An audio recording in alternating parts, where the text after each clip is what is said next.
লব্বাইক ইয়া রাসূলুল্লাহ। নবী বলেন, আলী আমার বিছনায় তোমাকে ঘুম পাড়তে হবে ওড়ে তামানে চাদর দিয়ে। আলী বলতেছেন, হুজুর কেন? বলে, দেখো চারিধারে আমার ঘেরাও করছে মারার জন্যে, তুমি আমার বিছনাতে এমনভাবে থাকবে ওরা যেন মনে করে আমি ঘুমে আছি, এই মনে করে তোমাকে বসাবি, মনে করবে নবী ঘুম পাড়তেছে, ঘরের থেকে বাড়ায় না করে জানলা দে মার, এই মনে করে তোমাকে বর্ষা মারবে আর আমি চলে যাব। আলী কয়, হুজুর আপনি কোথায় যাবেন? বলো, অত শোনার দরকার নাই, বিছনাত ঘুম পাড়বো কিনা সেটা কয়। কিন্তু দুনিয়াতে কোনো কারো প্রশংসা করলে তাদের লাভ ছাড়া আপনাদের কোনো লাভ হবে না, কিন্তু শুধুমাত্র আল্লাহর প্রশংসা করলে আল্লাহ সে বান্দা বান্দির প্রতি এত খুশি হয়। তামলাউল মিজান, মিজানকে আল্লাহ নেকি দিয়ে পরিপূর্ণ করে দেয়। মিজান মানে আপনার কতটুকু মনে করলেন? সাহেবরা জিজ্ঞাসা করেছেন, ইয়া রাসূলুল্লাহ মিজানটা কত বড়? আল্লাহ রাসূল বললেন, আসমান এবং জমিনের ফাঁকা জায়গার সমান। সবাই বললেন না সুবহানাল্লাহ? যারা সুবহানাল্লাহ বলছেন, বিশ্বাসে মিলাই বস্তু তর্কে বহুদূর। তর্ক যদি করেন, হুজুর একবার আলহামদুলিল্লাহ বললে যদি আসমান জমিনের ফাঁকা জায়গা পূরণ হয়ে যায়, তাহলে দুইবার বললে কোন জায়গায় থাকবে? কি করেন? এরকম তর্ক করা যায় কি যায় না? তর্ক করা যায় না। আমি এক জায়গায় বলেছিলাম, আপনারা যে মাহফিলে বসে আছেন এটা বেহেশতের বাগান। এক লোক দাঁড়িয়ে বলতেছে, নিচে খেয়াল উপরে সামিয়ানা, একটু বৃষ্টি হলে একটা মানুষও থাকবে না। এইটা যদি বেহেশতের বাগান হয় তাহলে বেহেশত খুব একটা ভালো নয়। আচ্ছা, এইরকম কথা যদি বলে তার উত্তর কি হবে? কারণ আমরা বিশ্বাস করি, বিশ্বাস। এই জন্য একটা কথাই আছে, বিশ্বাসে মিলাই বস্তু তর্কে বহুদূর। তর্ক করে কোনো লাভ হবে না। লাভ হবে? তর্ক করে খালি ঝগড়াই হবে। আপনারা বিশ্বাস করেন, একবার আলহামদুলিল্লাহ বললে আসমান জমিনের ফাঁকা জায়গা পুরো হয়ে যায়। এখন দুইবার বললে আর একটা ফাঁকা জায়গার দরকার আছে না? আছে না? নাই? আচ্ছা, একটা ঘরের মধ্যে 100 পাওয়ারের একটা বাল্ব জ্বালালেই কিন্তু গোটা ঘর আলোকিত হয়ে যায়। ওই ঘরে আর একটা বাল্ব যদি জ্বালান, আর একটা ঘর লাগে না? ওই ঘরের মধ্যে আলো থাকে। আর একটা যদি জ্বলান, তার জন্য কি আলাদা ঘর লাগে না? ওই ঘরেই থাকে। আর একটা জ্বলান, এভাবে 100 জ্বলালে 100 ঘর লাগে না? এক ঘরের মধ্যে আলোকে রাখা যায়। জোরে কোন ঠিক কি না?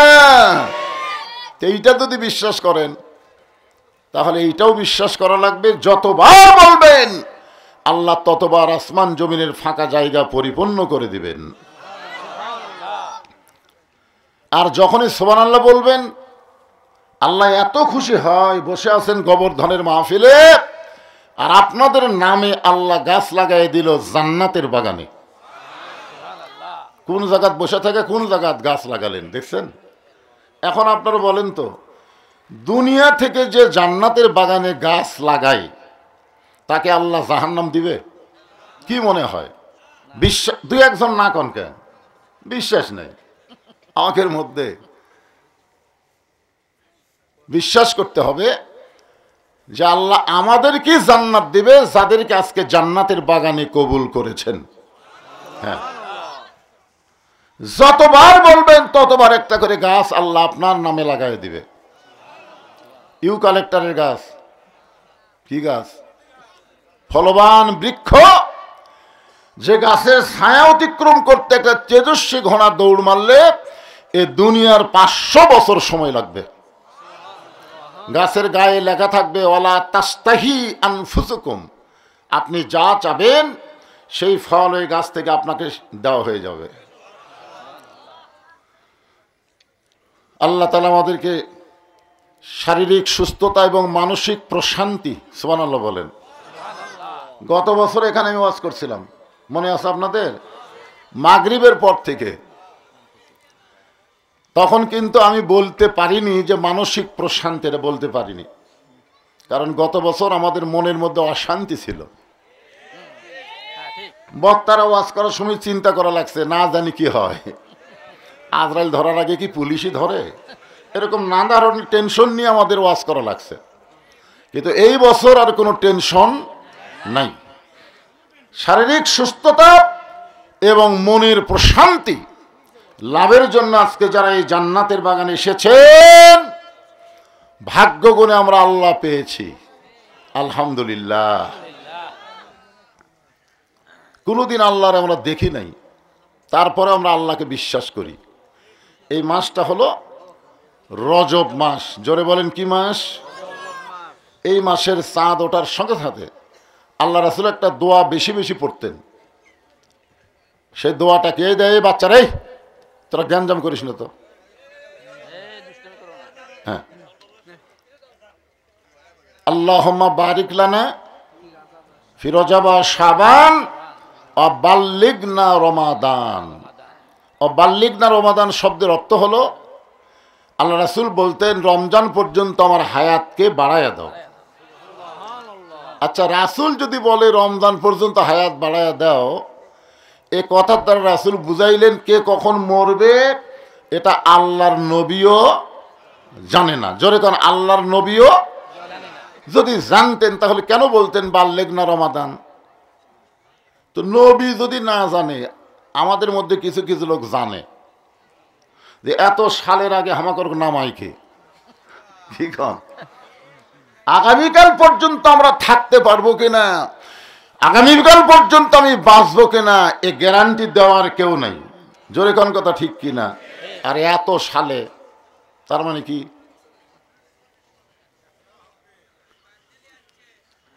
আল্লাহর বান্দারা শোনেন, এই রজব মাসে আমাদের নবীকে আল্লাহ তাআলা আরশে নিয়ে গেছিলেন। আপনারা বিশ্বাস করেন? আজ থেকে 1300 বছর আগে, কত বছর? 1300 বছর আগে মুসলমানদেরকে লক্ষ্য করে ইরাকের নাস্তিকেরা 6টা প্রশ্ন করছিল। কয়টা? 6টা। তার মধ্যে একটা প্রশ্ন হলো, তোমাদের নবী আল্লাহর আরশে কোন দিক দিয়ে গেল? সে দরজা কোন জায়গায় আছে, দরজার খবর দেওয়া লাগবে। আর যার কাছে নবী গেল তিনি কে? জোরে বলেন। তোমাদের আল্লাহ কোথায় আছে আল্লাহ দেখান লাগবে। আর একটা প্রশ্ন হলো, তোমাদের আল্লাহ এখন কি করতেছে? 3 নম্বর প্রশ্ন হলো, তোমাদের আল্লাহ কোন দিক হয়ে বসে আছে? 4 নম্বর প্রশ্ন হলো, তোমাদের আল্লাহর ঢপটা কেমন? কয়টা হলো? 6টা হয়ে গেছে? হয়নি? আর একটা প্রশ্ন হলো, তোমাদের আল্লাহ কত বড়? এই প্রশ্ন অবশ্য সাহাবীরাও নবীকে করেছিলেন, যে আমরা সবসময় তাকবীর দেই আল্লাহু আকবার, তাকবীর দেই না? আল্লাহ বড়। আল্লাহর চাইতে বড় কিছু আছে? তাহলে নবীর সাথে আল্লাহ যেখানে মেরাজ করলেন ওই জায়গাটা কত বড়? যে জায়গায় এত বড় আল্লাহ আঁটলেন, কি কোন একটা প্রশ্ন মনের মধ্যে হয় না? আপনাদের মনের মধ্যে কোনোদিন হয় যে আল্লাহ সবচাইতে বড়, আল্লাহর চাইতে বড় কিছু নাই? তাহলে আল্লাহ যে জায়গায় আছেন সে জায়গা কত বড়? আমি যে চেয়ারে বসে আছি, এ চেয়ার বড় না আমি বড়? চেয়ারই বড়, তাছাড়া আঁটলাম কিভাবে? আপনাদের মনের মধ্যে এরকম প্রশ্ন আসতে পারে, তাই আগেই প্রশ্নগুলো আউট করলাম। নাস্তিকেরা প্রশ্ন করেছে 6টা। ধরে বলেন কয়টা? আবার এক থেকে সরেন, প্রশ্নগুলো মুখস্থ করেন। 1 নম্বর প্রশ্ন হলো, তোমাদের আল্লাহ দেখতে কেমন? তোমাদের আল্লাহ এখন কি করতেছে? তোমাদের আল্লাহ কত বড়? তোমাদের আল্লাহর আগে এই পৃথিবীতে কে ছিল? তোমাদের আল্লাহ কোন দিক হয়ে বসে আছে? তোমাদের নবী যে আল্লাহর কাছে গেল কোন দরজা দিয়ে গেল, দরজা দেখান লাগবে। এখন প্রশ্নগুলো আপনারা মুখস্থ রাখেন, উত্তর ইনশাল্লাহ আল্লাহর কোরআন থেকে দেওয়া হবে। শুনতে অসুবিধা আছে? আছে? আমি যে আয়াতে কারিমা তেলাওয়াত করেছি সেখানে বলা হয়েছে কুল, হে রাসূল আপনি বলেন, ইন্না সলাতি ওয়া নুসুখি ওয়া মাহইয়ায়া ওয়া মামাতি লিল্লাহি রাব্বিল আলামিন। এখানে 4টা বিষয় আছে। জোরে কোন কয় বিষয়? 4টা বিষয়। 1 নম্বরই হলো নামাজ। আপনারা যে মসজিদের উন্নয়ন কল্পে মাহফিল করতেছেন, আপনাদের নিয়ত কি? মসজিদ সুন্দর করা না মুসল্লি বাড়ানো? কোন নিয়ত? এলাকার মধ্যে বলতে পারবেন যে আমাদের গোবর্ধন মসজিদ হলো ফার্স্ট, এত ভালো মসজিদ একটাও নেই। এই কথা বলার জন্য কি মসজিদ করা? হ্যাঁ, কি করা? নামাজের জন্যে। কোন নামাজের জন্য মসজিদ দোতলা করলেন? 5 ওয়াক্তের জন্যে না জুমার জন্যে? কোন নামাজের জন্যে? জুম্মার নামাজের জন্য। অথচ এই রজব মাসে আল্লাহ নবীকে যে নামাজ দিয়েছেন তার মধ্যে জুমার নামাজ নাই। হ্যাঁ, মানে আমরা যে 5 ওয়াক্ত নামাজের ওয়াজ শুনবো, এই নামাজ কিন্তু আল্লাহ নবীকে দিয়েছেন আল্লাহর আরশে। জোরে কর না সুবহানাল্লাহ। কিন্তু জুমার নামাজ কিন্তু আল্লাহ নবীকে আরশে দেয়নি। আপনারা জুমার নামাজ কখন আইছে দুনিয়াতে আপনারা জানেন? আল্লাহ নবী যখন মদিনাকে কোরআনের রাষ্ট্র ঘোষণা করে নিজে রাষ্ট্রপতির আসনে বসলেন, ওই সময় আল্লাহ তাআলা নবীকে জুমার নামাজ দিয়েছেন। মানে নামাজ কায়েম না হয়ে জুমার নামাজ আসেনি। আগে নামাজ কায়েমের কথা। কারণ যেখানে কোরআনে নামাজের কথা আছে, কোনো জায়গায় আল্লাহ বলেনি যে তোমরা নামাজ পড়ো। প্রত্যেকটা জায়গায় আল্লাহ বলেছেন, শুরুতে আপনারা দেখেন, শুরুতে কোরআনের শুরুতে আল্লাহ বলতেছেন, আল্লাযীনা ইউমিনুনা বিল গায়বি ওয়া ইউকিমুনাস সালাত। কি বলতেছে? নামাজ কি করো? পড়ো। ওয়া ইউকিমুনাস সালাত মানে কি নামাজ পড়ো, নামাজ কায়েম করো। এরপরও আরো 81 জায়গায়, সর্বসাকুল্যে 82 জায়গায়, প্রত্যেকটা জায়গায় আল্লাহ নামাজ কায়েমের কথা বলেছেন। এক জায়গায় আল্লাহ বলেনি ইকরাউস সালাত, নামাজ পড়ো, এ কথা আল্লাহ বলেনি। তাহলে নামাজ কায়েম করা মানে আপনারা কি বুঝতেছেন? কায়েম করা মানে কি? এই যে আমার আগে কাতুলি ভাই ওয়াজ করে গেল, ইন্নাস সালাতা তানহানিল ফাহশাই ওয়াল মুনকার। একমাত্র নামাজই পারে মানুষকে যাবতীয় বেহুদা খারাপি কাজ থেকে হেফাজত করতে। জোরে কারণ সুবহানাল্লাহ। আমাদের প্রত্যেকটা যুবক ছেলের হাতে একটা করে মোবাইল আছে না নাই? আচ্ছা, এই মোবাইল পায় এরা কি ভালো আছে না খারাপ হচ্ছে? ভালো হচ্ছে। দেখছেন এই ছোট একটা বাচ্চাকে খারাপ হচ্ছে। কারণ আমার বাড়িতেই তো আমি দেখতেছি আমার নাতি নাতিরা মোবাইল ছাড়া ভাত খায় না। যখন ভাত দেয় খালি কান্দে, ভাত দেখাই ভয় করে, পরে মোবাইল চালু করে দেখে গপ গপ করে খায়।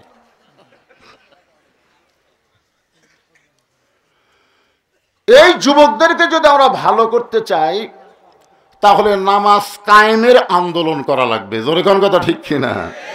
এখন নামাজ কায়েমের আন্দোলন কিভাবে করা যায়, আল্লাহ কোরআনে কি বলতেছে, রাসূল হাদিসে কি বলতেছে, এই বিষয়গুলো নিয়ে আজকে আপনাদের সামনে আলোচনা হবে ইনশাআল্লাহ। নবুয়তের 10ম বৎসরে, কত বছর? 10ম। আমাদের নবী তো দুনিয়াতে আসার আগেই নবী। এই নিয়ে কিন্তু ফিতনাও আছে, আছে না নাই?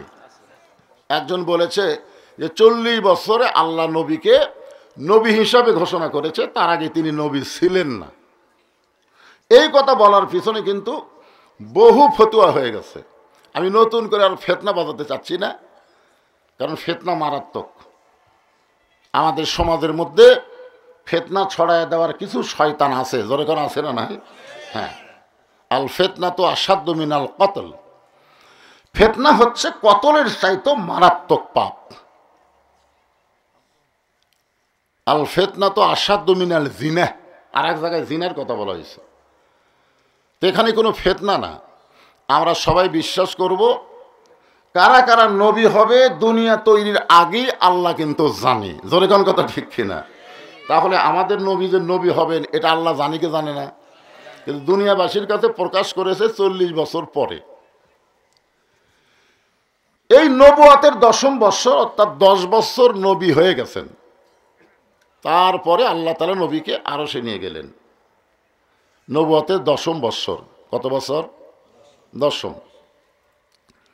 আল্লাহর নবী 5 ওয়াক্ত নামাজ নিয়ে দুনিয়াতে চলে আসলেন।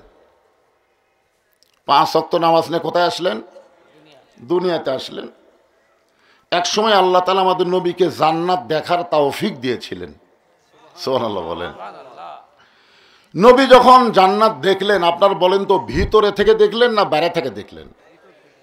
বাইরে থেকে না, আসলে বাহির থেকে দেখার ভিতর থেকে দেখা দুটো কি এক? আজকে আমাদের বাংলাদেশের অনেক মুসলমান ইসলামকে বাহির থেকে দেখতেছে, যার কারণে তারা বলতেছে রাজনীতির সাথে ইসলামের কোনো সম্পর্ক নেই। মানে এরা বাইরে থেকে দেখে মস্ত বড় মুফতি হয়ে যাচ্ছে, মুফতি ফতুয়া মারতেছে। ইসলামের সাথে রাজনীতির কোনো সম্পর্ক নেই, রাজনীতির সাথে ইসলামের কোনো সম্পর্ক নেই। আরে বেটা ভিতরে ঢুকে দেখতো, আছে না নাই? কোরআনে রাজত্ব নামে একটা সূরা আছে, জোরে কোন আছে? হ্যাঁ।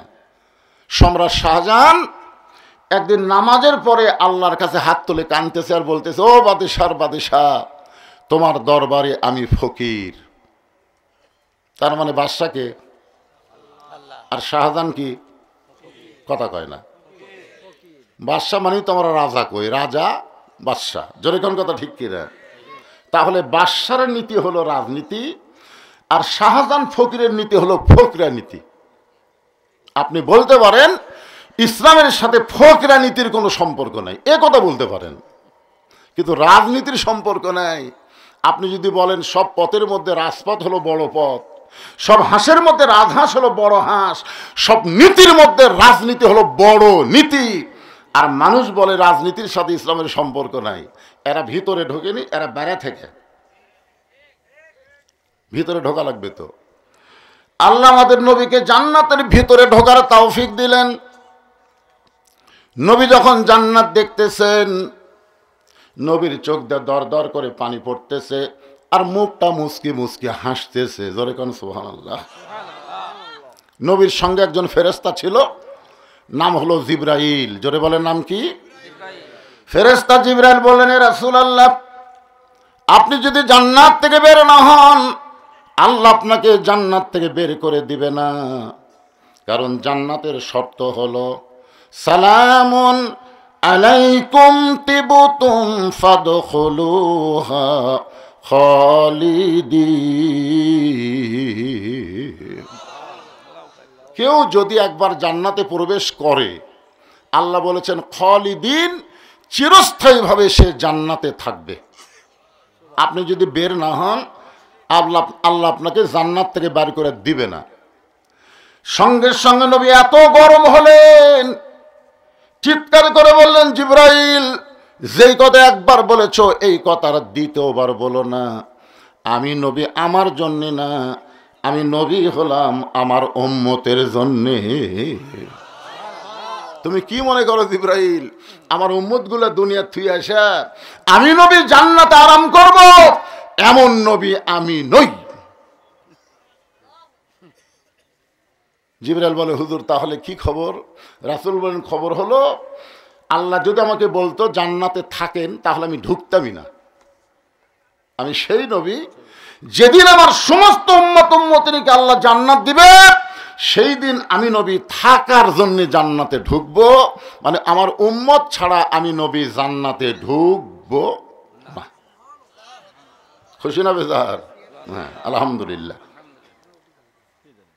এই নবী শুধু আমাদের নবী না, আমাদের কি? এই যে দরুদের মধ্যে আপনার কি বললেন, আল্লাহুম্মা সাল্লি আলা সাইয়্যিদিনা। সাইয়্যিদিনা শব্দের অর্থ কি? কথা কয় না। নেতা বারে, জোরে কন। নবী আমাদের কি? শুধু নবী না, আমাদের বাংলাদেশে কিছু মুসলমান শুধু নবী মনে করে, নেতা হিসাবে অন্য একজন মানুষের পিছনে ঘুরঘুর করে। নবীর প্রতি দরুদ পড়ে, নবীর সালাম করে মসজিদের ভিতরে, কিন্তু নবীর সমাজ গড়ার কাজে অনেকের দ্বন্দ্ব মনে বাজে। মনে করে নবী থাকবে মসজিদে, নবী থাকবে মাদ্রাসায়, নবী কেন বাহিরে থাকবে? এরকম মনে করছিল আবু জেহেল যে আপনি ঘরের মধ্যে কোরআন তেলাওয়াত করেন, আমরা বাইরে থেকে খালি কোরআন তেলাওয়াত শুনবো, আপনি যা চাবেন বিনিময়ে তাই পাবেন, তাই পাবেন। আপনি যদি বলেন যে একটা সুন্দরী যুবতী বউ চাই, আমরা সাপ্লাই দেব। যদি আপনি বলেন ভালো ভালো খাবার, আপনার ঘরের মধ্যে এসে হাজির হবে। যদি চার মক্কার সবচাইতে ধনী হতে, টাকা পয়সা হাদিয়া দিয়ে আপনার ঘর ভরে দিব। এত কিছু দিবার পরেও রাসূল বললেন যেগুলো আপনারা দিবার পারবেন না সেটাও যদি দেন, আসমানের চন্দ্র সূর্য যদি আমার দুই হাতে তুলে দেন, এক মুহূর্তের জন্যে আল কোরআনের আলো ঘরের মধ্যে জ্বলবে না, বিশ্বের সব জায়গায় কোরআনের আলো জ্বলাতে হবে। জোরে কোন কথা ঠিক কি না? আল কোরআনের আলো, এটা আবু জেহেলের হলো না। সংসদের কথা শুনলেও ওই সাফাইরা হারুন খেপে যাচ্ছে, দরকার নাই। আমরা বলবো আল কোরআনের আলো সব জায়গায় জ্বালো। আপনার বন্ধু সব জায়গার মধ্যে সংসদ আছে না নাই? আছে। তাহলে সব জায়গায় এমন কথা বলবো কেউ জানে বুঝবার না পারে যে হুজুর কি কয়ে গেল। হ্যাঁ, জবান ক্লিয়ার করেন। আল কোরআনের আলো, কোরআন হাদিস যেখানে, দুনিয়ার মুসলমান লিল্লাহি তাকবীর।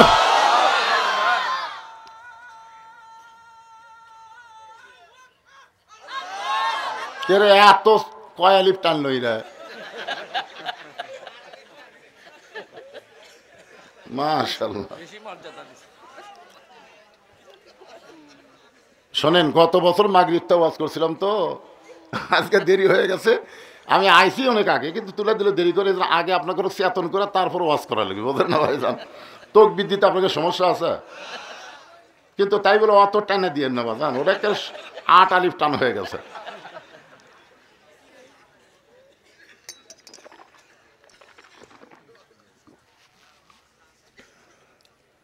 প্রশ্ন ৬টা মনে নাই আছে? ৬টা প্রশ্ন করছে ১৩০০ বছর আগে, তখন এরকম অ্যাটম বোমা ছিল না। এখন ভারত ভয় দেখাচ্ছে বাংলাদেশ যদি কিছু বেশি কিছু করে আমাদের হাতে পাওয়ার আছে। ফাটাকেষ্ট মিটু চক্রবর্তী কি কথা জানেন? ওর বাড়ি কিন্তু বাংলাদেশি, কিন্তু ভারতের যা খুব মরদ হয়ে গেছে। তো বলতেছে আমরা যদি ভারত ইচ্ছা করি বাংলাদেশকে দখল করতে আমাদের ১৫ দিনও লাগবে না।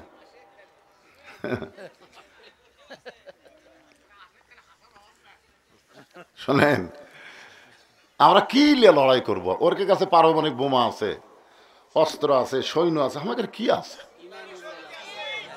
মাশাআল্লাহ মাশাআল্লাহ, এটাই শুনবার চাচ্ছিলাম।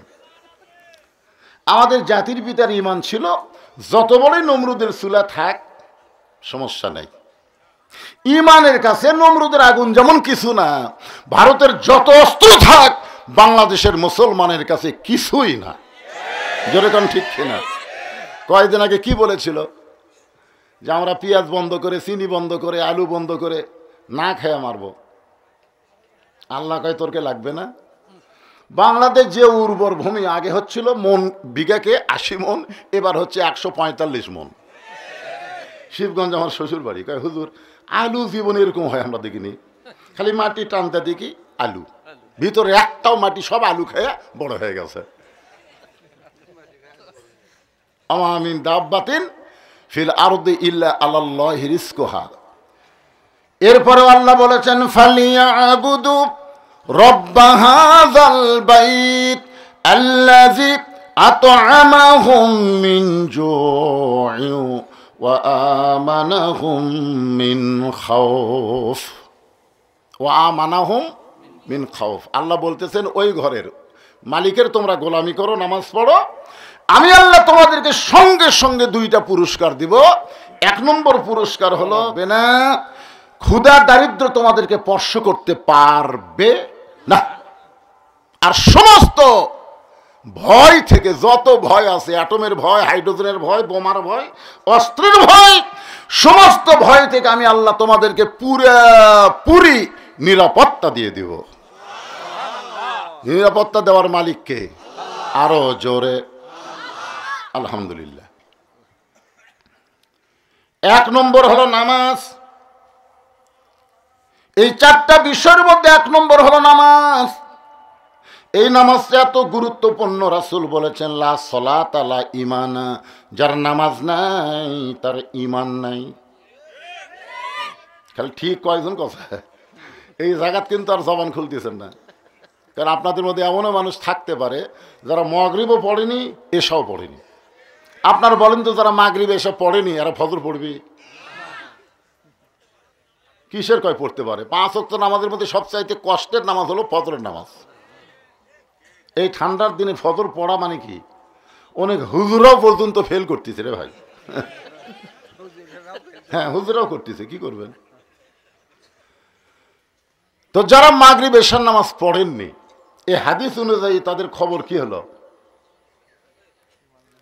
লা সালাতা লা দীন, যার নামাজ নাই তার কোনো ধর্ম নাই। বাইনাল আবদি ওয়াল কুফরি তরকুস সালাত, বান্দা কাফেরের মধ্যে পৃথক করার জিনিসটার নামই হলো নামাজ। এই নামাজ ওয়াজ দেওয়া হবে না। কাতুলি সাহেব বললেন 32 বছর, আমি বললাম 42 বছর। আরো 100 বছর ওয়াজ করেন, ওয়াজ দিয়ে নামাজ হবে না, হবে না। এই জন্যে নবুয়তের 10ম বৎসরে আল্লাহ নবীকে নামাজ দিলেন। এরপরও নবী 3 বছর মক্কায় ছিলেন। প্রকাশ্যে আজানও হয়নি, প্রকাশ্যে জামাতও হয়নি। রাসূল কয়, আল্লাহ আপনি কোরআনে বললেন ও আকিমুস সালাত, নামাজ কায়েম করো, কিন্তু আমরা তো পারতেছি না। নামাজ পড়তেছি একা একা ভয়ে ভয়ে, একজন খাড়া করেছি আর একজন নামাজ পড়ে, তাহলে কায়েম কেমনে হবে? পড়াই যাচ্ছে না। করোনার সময় আমরা পড়বারই পারিনি, জোরে কোন কথা ঠিক কিনা? আমার মাদ্রাসা মসজিদে তারাবির সময় সব মসজিদে ঘোষণা করে দিছে যে ইমাম, মুয়াজ্জিন, মসজিদ কমিটি সহ সর্বমোট 12 জন। করোনার ভয়ে এখন কমিটি সব লোক নামাজ পড়ার গেছে, যদি মরে যাই এখন সাধারণ মুসলিম আর ঢোকার জায়গাই নেই। সব হচ্ছে এখন মাদ্রাসার মসজিদে। হুজুর আপনি কি করবেন বাইরে? তাহলে 2 জন তোমরা গেটত খাড়ায় থাকো, পুলিশের কোনো গাড়ি দেখলি খালি একটু ইশারা দিবা। আমরা এক সময় 2 জন একটা গাড়ি দেখে মনে করছে পুলিশের গাড়ি, যে গেছে পুলিশ পুলিশ কতি, কার স্যান্ডেল ঘুটি পড়ে আছে ভাই, মারছে দৌড়। নিয়ত করার পরেও নামাজ ছাড়ে দৌড় মারছে। করোনার ভয় কিন্তু না, পুলিশ জরিমানা করবে। 12 জনের জায়গায় 32 জন হলো কেন? সমস্যা। আল্লাহ বলেন, হাবিব মক্কায় আপনাকে আমি নামাজ দিয়েছি, কিন্তু নামাজ কায়েমের পরিবেশ মক্কায় নাই। নামাজ কায়েমের পরিবেশ করতে গেলে আপনাকে যেতে হবে মদিনা। দিনের বেলা না, রাত্রে বেলা, গভীর রাত্রে মক্কা ছেড়ে আপনাকে মদিনায় হিজরত করা লাগবে। চিন্তা করে দেখেন, নামাজ কায়েমের জন্য নবী মক্কা ছেড়ে কোথায় যাবেন? একটু হোহা করেন, কোথায় যাবেন? গভীর রাত্রে একদিন হিজরতের হুকুম হবে, সেই দিন আপনি মক্কা ছেড়ে মদিনায় যাবেন। আল্লাহ হিজরতের হুকুম দিল ওই দিন, যেদিন মক্কার 37 জন নেতা আল্লাহ নবীর বাড়ির চারিধার ঘেরাও করছে। যতদিন নবীর বাড়ির চারিধার ফাঁকা ছিল, কেউ ঘেরাও করেনি, তখন আল্লাহ হিজরতের হুকুম দেয়নি। যেদিন দিছে সেদিন নবী জানলা দিয়ে দেখতেছে, দাও লিয়া, চাইনিজ কুড়াল লিয়া, ফালা লিয়া, লাঠি লিয়া নবীর বাড়ির চারিধার ঘেরাও করছে। আল্লাহ বলতেছে এখন হিজরত করেন। নবী কই ক্যারি, এইরকম কঠিন অবস্থা আল্লাহ হিজরত করতে বলার পিছনে আল্লাহর কারণ কি? যেদিন কেউ ছিল না সেদিন আল্লাহ হিজরতের হুকুম দিল না, আর আজকে এইভাবে বাড়ি ঘেরাও করছে, আর এখন বলতেছে হিজরত করেন। হযরত আলী বললেন, ইয়া রাসূলুল্লাহ আমার আপত্তি নাই। রাসূল বলে, আলী একটাবার চিন্তা করো। আলী বলতেছে, আমার জীবনের চাইতে আপনাকে ভালোবাসি, আপনি নিরাপদ হলেই ইসলাম নিরাপদ হবে। ওরে তার মানে চাদর দিয়ে হযরত আলী ঘুমায় গেলেন। রাসূল তো মানুষ, মনের মধ্যে সন্দেহ হচ্ছে, কে রে, ঘুমালো না কান দিচ্ছে। চাদরের মুড়ি তুলে দেখে, ওরে বাবা, জানে মৃত্যুর বিছানা, তারপরে ঘুম পাড়ে। জানে রাত 12টায় ফাঁসি হবে, তারপরেও ঘুমাই। আছে না নাই? মীর কাসেম আলী উকিলকে বলতেছে, কে রে, খবর কি? বলে আজকে রাত 12টায় আপনার ফাঁসি হবে স্যার। বলে এখন বাজে কয় টাকা? 9:30। আলহামদুলিল্লাহ, এখন 2.5 ঘন্টা আছে। ঘুম পাড়ি, বসতে কি করবো, 2 ঘন্টা ঘুম পাড়ি, চেতন যদি না পাই আমার ডাক দিও। উকিল কই, মানুষ না পাগলা রে, চেতন পাবি না মানে? উকিল মন খারাপ করে চলে গেছে। 2 ঘন্টা পরে এসে দেখে ফাঁসির কন্ডম ছেলে নাক ডাকে ঘুম পাড়তিছে। উকিল চিন্তা করে 8 ঘন্টা পর ফাঁসি হবে, এই মানুষটা এর পরেও কেমনে ঘুমায়। পায়ের বুড়া আঙ্গুলে যখন একটু নড়াইছে, ঘুম থেকে চেতন পাই। বলে উকিল ভাই, ফাঁসির কি সময় হয়েছে? বলে এখনো 8 ঘন্টা বাকি আছে। ওযু করে 2 রাকাত নামাজ পড়ে পবিত্র কোরআন থেকে সূরা মুলক, সূরা মুজাম্মিল তেলাওয়াত করে বলে, উকিল ভাই, আমার কয়েকটা কাপড়ের মধ্যে সবচাইতে ভালো কাপড়টা আমাকে বাছাই করে দাও। উকিল ভালো পাঞ্জাবিটা বাছাই করে দিলে, ওইটা যখন গায়ে দিয়ে বলে, ভাইজান তোমার কাছে কি চিরুনি আছে? বলে হ্যাঁ। চিরুনির যখন চুল হাসড়ায়, বলে দেখো তো আমারে কেমন লাগতেছে। উকিল কান্দার বলে, স্যার আপনার ফাঁসি হবে, আপনি কি শ্বশুর বাড়ি যাবেন? এমন করে কেন সাজতেছেন?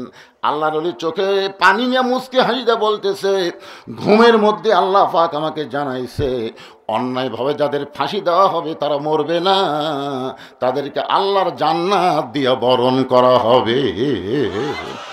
ওয়ালা তাকুলু লিমান ইউকতালু ফি সাবিলিল্লাহি আমওয়াতুন বাল আহইয়াউ ওয়ালাকিন লা তাশউরুন।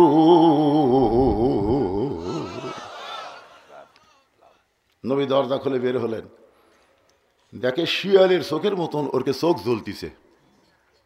খালি নবীর দরজার দিকে, বাড়ির দিকে এমন ভাবে তাকে আছে। রাসূল কয়, আল্লাহ কি করি? আল্লাহ কয়, কিছু করা লাগবে না, আপনার কাছে যে অস্ত্র আছে, অনুনাজ্জিলু মিনাল কুরআনি মা হুয়া শিফাউ ওয়া রাহমাতুল লিল মুমিনিন। সব সমস্যার সমাধান। এই আয়াতকে আপনারা বিশ্বাস করলেন না? করছেন? এই আয়াতের বাংলা অর্থ কি? একটা স্লোগান দিলি তো অর্থ বার হয়ে যায়। আমি যেই বলবো সব সমস্যার সমাধান, আপনারা বলবেন দিতে পারে আল কোরআন। সব সমস্যার সমাধান কোরআনের 3টা আয়াত এক মুষ্টি বালুর মধ্যে পড়ে। রাসূলকে আল্লাহ বললেন উপর দিকে ফিকায়া দেন। রাসূল যখন বালু নিক্ষেপ করে, ওই বালুটা আল্লাহ 37 জন্য তার চোখে সমানভাবে ঢুকে দিছে। ওর হাতে যে লাঠি আছিল, রামদাওয়া ছিল, বর্ষা ছিল, সব ফাইলা দিয়া খালি। রাসূল কয়, আল্লাহ ওরকে অস্ত্র দিয়ে ওরকে এখন বসান যায়, মানে কোনো দিকে খেয়াল নাই, চোখ ডলতি তার খেয়াল আছে। আল্লাহ বলেন আজকে মারের দিন না, সময় মতো মার হবি। 24 সালের 5 আগস্টে, ধরে ঘর কথা ঠিক কিনা? আজকে মারের দিন না, 15.5 বছর একটু ধৈর্য ধরা লাগবে। ধরে কথা কর না কেন রে ভাই? মার কি সব সময় তাই? যান, আজকে যে হুকুম আছে সেটা করেন। গভীর রাত্রে নবী চুপি চুপি আবু বকরের বাড়ির দরজায়, নেতা যেমন কর্মীও তেমন, ধরে গান সুবহানাল্লাহ, আস্তে করে ঠোকা মারলি দরজা খুলে গেল। নবী চমকে গিয়ে বলে, আবু বকর এই গভীর রাত্রে তোমার দরজায় আসতেছি, তুমি কি জানতে নাকি? বলে হুজুর 6 মাস আগে আপনি বলেছিলেন একদিন গভীর রাত্রে মক্কা ছেড়ে মদিনায় হিজরত করা লাগবে, আমাকে সঙ্গে করে যাবেন। সেদিন থেকে আজ পর্যন্ত কোনো রাত্রিবেলা ঘুমাইনি, বরং সারা রাত আমি দরজায় দাঁড়িয়ে থাকি। রাসূল বললেন চলো যাই। আবু বকর সাথে সাথে রওনা দেয়। আল্লাহ রাসূল বলে, আবু বকর একটা বার কি বাড়ির মধ্যে ঢুকবা না? বিবি বাচ্চার কাছে কি 1 টাকার বলবো না? আবু বকর বলি, রাসূলুল্লাহ আমি সিদ্ধান্ত নিয়েছি চলতে পথে 2 দিন থামিলাম, যাবার কালে একজনারও দেখা না পাইলাম। ও আমার সাদের মালা যায় রে ছিঁড়ে, রইব না আর বেশি দিন তোদের মাজারে। এই গানটা কিন্তু হাসিনা কছে, জানেন আপনারা? যখন বিমানত চড়ে পলে যাচ্ছে, কিছুদিন আগে কিন্তু বেগম খালেদা জিয়াও বিমানত চড়িছে, চড়েনি ভাইজান? দেখেন তো চড়ার একটা মোশান কি। আসলে এই মানুষটাকে হাসিনা খুব অপমান করছে, যার 2টি এতিম সন্তানকে লালন পালন করছে, আর সেই মহিলাকে এতিমের আত্মসাতের একটা মিথ্যা কেস দিয়ে অন্যায়ভাবে 5 বছর জেল দিল, আপিল করলো 10 বছর হয়ে গেল। আপনি কোন তো আপিল করার পরে সাজা বাড়ে না কমে? হায় হায় হাসিনা, তোর দুঃখে বাঁচি না রে, কি কামড়া করলো। কতবার তার কাছে অসুস্থ হয়েছে, বিদেশে চিকিৎসা করার একটা আবেদন করলো, একটাই কথা বলে, আইনে কোনো ফোকর নাই, আইনে কোনো ফাঁক নাই। আল্লাহকে আইন কাক কয়, আমি আল্লাহ দেখামো, তোর কোন কথা ঠিক কিনা? হাসিনা, তোমার পলার ভিডিও আমরা দেখছি, শেখ রেহানা খালি মাটির দিকে মাথা করে হাঁটছে, আর হাসিনা খালি চারিদিকে দেখলো। তখন হাসিনা মনে মনে গান কাছে, যাবার কালে এক চামচারও দেখা না পাইলাম। যে চামচারা সংসদের মধ্যে হাসিনাকে হজরত বানাচ্ছে, ধরে কোন কি বলা, কি চামচারে, যাই যত বেশি চামচামি করবে তাকে তত বড় পদ দেয় হাসিনা, ধরে কোন কথা ঠিক কিনা? হজরত বলা স্বামী হোসেন কোথায়? আরে কাউয়া কাদের ওয়াজ শেষ, কাউয়ার ওয়াজ আর কতদিন করবেন? কাউয়া এ বাবা, এই যে মুরব্বী কি করতেছেন, লোকজন ওইদিকে তাকায়, বোঝেন না? গত বছর মাগরিবটা ওয়াজ করছি 2 ঘন্টা, একে মন ভরেনি। এবার আবার রাত্রে দাওয়াত দিয়েছে, আজকে চলতে থাকবি, দেখি কতক্ষণ হয়। না না, ওটা বসার চান্সত আছেন নাকি? 6টা প্রশ্ন খালি খেয়াল থবেন, কোরআন থেকে উত্তর হবে। তোমরা কাফেরেরা নাস্তিকেরা যা বলবা তাই। আল্লাহ শুধু আমাদের আল্লাহ না, আল্লাহর কোরআন আমাদেরকে দিয়েছে উচিত জবাব দেওয়ার জন্য, জোরে কোন কথা ঠিক কিনা? তোমরা বলো ইসলামের সাথে রাজনীতির সম্পর্ক নাই, আজ তোর বাপক দেখামো, দেখা যা আছে না নাই। এই যে মিডিয়ার মাধ্যমে গোটা পৃথিবী সয়লাভ হয়ে যাচ্ছে, মনে করতেছেন আমরাই কয়জন। এইগুলোর মাধ্যমে আমেরিকার যারা আছে ওরাও দেখতেছে, ব্রিটেন ফ্রান্সে যারা বাংলাদেশে আছে ওরাও দেখতেছে, জোরে কোন ঠিক কিনা? এমনকি আমার ওয়াজ পর্যন্ত পিনাকি ভট্টাচার্য হিন্দু হয়েও দেখে, জোরে কোন কথা ঠিক কিনা? বানায়নি, ভিডিও বানায়নি, আজহারি আর আমাকে নিয়ে একটা ভিডিও বানাইছে। একটু মনোযোগ দিয়ে শুনবেন। আবু বকরকে বললেন চলো যাই, নবীর সঙ্গে রওনা দিলেন। মক্কা থেকে মদিনা হলো উত্তর দিকে, কিন্তু নবী চললেন পূর্ব দিকে। আবু বকর বলে, রাসূলুল্লাহ, আল্লাহ যদি মদিনায় হিজরত করতে বলে তাহলে উত্তর দিকে যাওয়া লাগবে, আপনি পূর্ব দিকে কেন চলতেছেন? রাসূল বলে, আবু বকর, ওই যে একটা পাহাড় দেখতেছ, ওই পাহাড়ের উপরে একটা গর্ত আছে, এই গর্তের ভিতরে আমাদেরকে আত্মগোপন করা লাগবে। আত্মগোপন মানে লুকালুকি। আলুর বাড়ি থাকেননি আপনি? বিএমপি করবেন, আপনি জামাত করবেন, আপনি ইসলামী আন্দোলন করবেন, আর আপনি বাড়ির বউ চললে আরামে ঘুম পাড়বেন। সিরাজগঞ্জে রোডে থাকতি আমার বউ মোবাইল করে বললো, খবর কি? আমি বললাম রোডে। কয় বাড়িতে আসেন না? সন্ধ্যার পর থেকে পুলিশ খালি ঘুরতেছে, আজকে কিন্তু সাইজ করবে। আমি শ্বশুরকে বললাম, আব্বা দান। না বাবা, আমার একটু আসা চলবি না। আমি চিন্তা করলাম কাক কল দিই, আর বন্ধু বান্ধব 3-4 জনকে দিলাম। কয়ে ভাই আপনি দাগি ভাই, আপনাকে জায়গা দেওয়া যাবি না। তখন বললাম গাড়ি 1 কিলো ফাঁকে থুয়ে আলুর বাগুড়ির মধ্যে কম্বল পাড়া। কি লুকালুকি রাসূলের সুন্নাত, জোরে কোন সুবহানাল্লাহ। আরে এই সুন্নাত যারা পালন, আপনি এমন একটা দল করেন শয়তান যেন আপনাকে খোঁজে, জোরে কোন কথা ঠিক কি না? কেউ যদি বলে আমার কোনো টেনশন নাই, আমি দিনে খাই রাতে ঘুমাই, তুই শয়তানের দল করিস, তোর টেনশন হবে কোত্থেকে? মাটি থেকে 5600 ফুট উপরে, 5600 ফুট উপরে একটা গর্তের মধ্যে নবী আবু বকরকে নিয়ে, নবী দুর্বল হওয়ার কারণে আবু বকরের উরাতকে বালিশ বানায় ঘুমায় গেলেন। কিন্তু আবু বকর ঘুমায় না। কিছুক্ষণ পরে দেখে গাড়ে সুরের গরমে নবীর কপাল ঘেমে মুক্তার দানার মতন ঘাম বের হয়ে গেছে।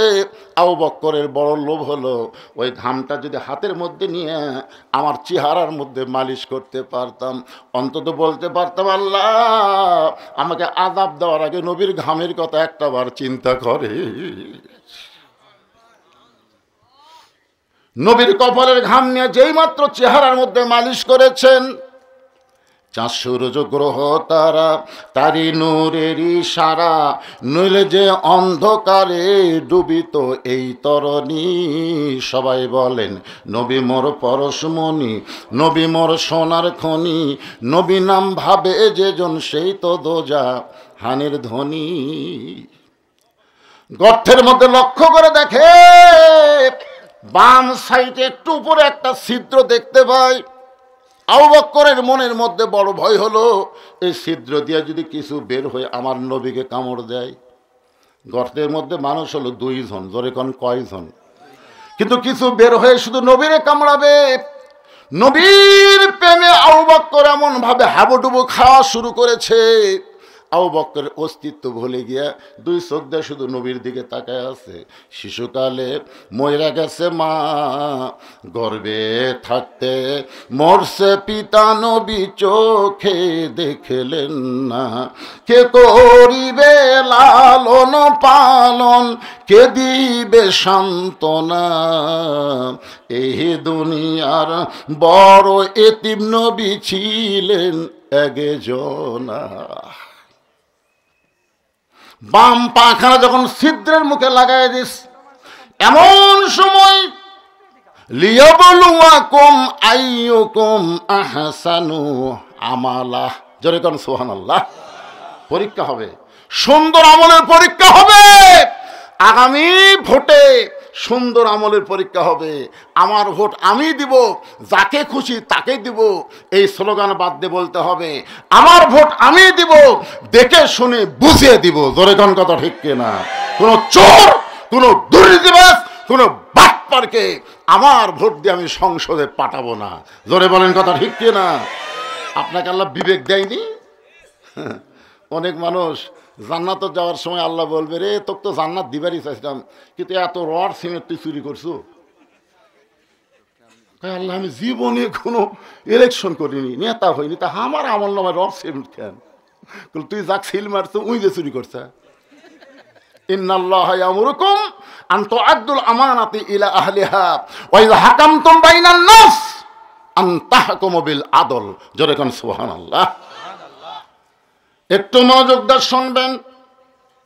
লিয়াবলুয়াকুম আইয়ুকুম আহসানু আমালা। আল্লাহ বলে বিষাক্ত সাপ ওয়াজাতা পাহাড়ে ঘুরিস কেন?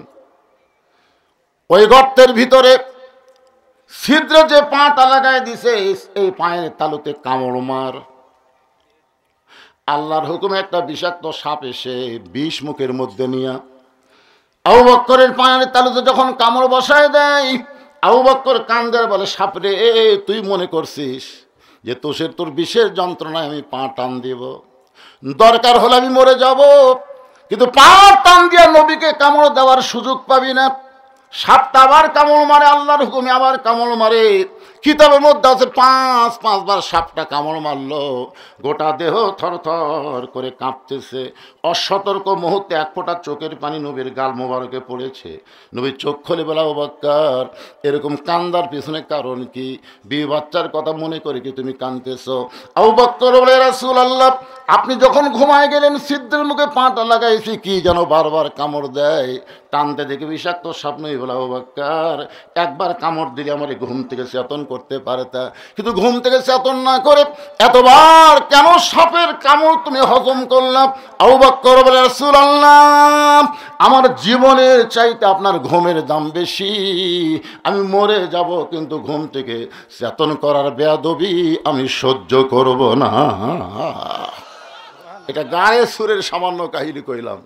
রাত শেষ, আবু জেহেল কয় যে পহরা দিলাম রে তো বাড়াবার পারেনি। আবু সুফিয়ান বলে নেতা তাহলে আজকের মতো ফেরত যাই। আবু জেহেল বলে না, এই 7-8 জন নেতা একত্র হওয়ার সুযোগ আর নাই। আজকে যখন আমরা একত্র হয়ে মারার জন্য আইছি, মাইরাই যাবো। তো বলে কিভাবে? বলে ঘরের মধ্যে ঢুকে টানা বের করে তারপরে। আবু জেহেলের কথা মতো আবু জেহেলের নেতৃত্বে 37 জন নেতা নবীর ঘরের দরজায় গিয়ে যেই মাত্র দরজা টান দিয়ে খোলে, দেখে চাদরের মধ্যে নাক দেখে ঘুম পাড়তিছে, মাথা ঢাকা, পাও ঢাকা। আবু জেহেল খেয়ারি এক মারার জন্য আমরা সারা রাত পড়া দেই, আর এইভাবে ঘুম পাড়ে। আবু জেহেলের একটা চামচা ছিল, নাম হলো উলিদ বিন মুগিরা। ওর হাতে একটা বর্ষা ছিল, জোরে কোন কি আছিল, এই বর্ষাটা চাদরের উপর দিয়েই মারবি। যাকে মারার জন্য সারা রাত চেতন থাকি, আর আমি ঘুম পাড়ে, এক না মারা পর্যন্ত শান্তি নাই। এই বলে যেই মাত্র বর্ষা মারতে চাই, নবী আবু জেহেল খপ করে বর্ষাটা ধরছে। এই ঘুমন্ত মানুষকে মারা জায়েজ নেই, সুবহানাল্লাহ না। আচ্ছা, এই ফতুয়া আবু জেহেল কেন দিয়েছে কন্ত? এই ফতুয়া দেওয়ার পিছনে কারণ হলো আল্লাহর নবী যে সত্যি নবী, এটা আবু জেহেল জানে। আবু জেহেল কিন্তু মারবি না, কারণ আবু জেহেল মারার জন্য লোক সেট করবি, কিন্তু নিজে মারবি না। আবু জেহেল তো খুবই চালাক মানুষ, বোঝেন না, যে নবীর বাড়ি হলো আমার বাড়ির কাছে, আর এই নবীকে যদি তার বাড়িতে আমি হত্যা করি, তাহলে গজব আসলে তো হামাক সুদ দেয়। এই জন্য বলতেছে না, ঘুমন্ত মানুষকে মারা জায়েজ নাই। ওলীদ বিন মুগিরা বলে, নেতা সব সময় আপনার কমান্ড মানা যাবে না। সারা রাত ধরে যাকে পহরা দিলাম, আর সেই বেটা আরামসে ঘুম পাড়ে, আমি মার বই। এই বলে আমার যখন বর্ষা মারতে চাই,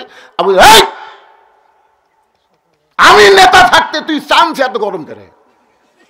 আজকে বাংলাদেশে দেখবেন অনেক নেতার চাইতে চামচার মোশন বেশি, জোরে কোন কথা ঠিক না?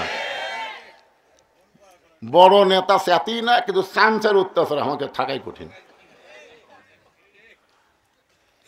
একটু মনোযোগ দিয়ে শুনবেন, আল্লাহ নবীর যত শত্রু ছিল, সবচাইতে বড় শত্রুর নাম হলো আবু জেহেল, আর সবচাইতে খারাপ শত্রুর নাম হলো ওলীদ বিন মুগিরা।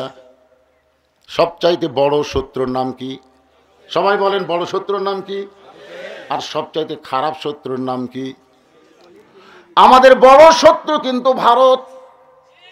আপনি মানেন বা না মানেন, বাংলাদেশের জন্য সবচাইতে বড় শত্রুর নাম কি? আরো জোরে বলেন। ওরা নাকি 71 সালে আমাকেও সহযোগিতা করছে। মেজর ডালিম যে আউট করে দিছে ইলিয়াস হোসেনের মাধ্যমে, আপনারা দেখছেন। ভারত কিন্তু কোনো কালই আমাকে সহযোগিতা করেনি। ওরা আমাদেরকে অঙ্গরাজ্য বানানোর একটা চেষ্টা করেছে, ওর বাপের মাধ্যমে, তার মেয়ের মাধ্যমে। জোরে কোন কথা ঠিক কিনা? বাংলাদেশকে যদি অঙ্গরাজ্য বানাবার চাই, এইটা হল ওলীদ বিন মুগিরার চাইতেও খারাপ। জোরে কোন কথা ঠিক কিনা? একটু মনোযোগ দিবেন। ওলীদ বিন মুগিরা নবীর সবচাইতে খারাপ শত্রু।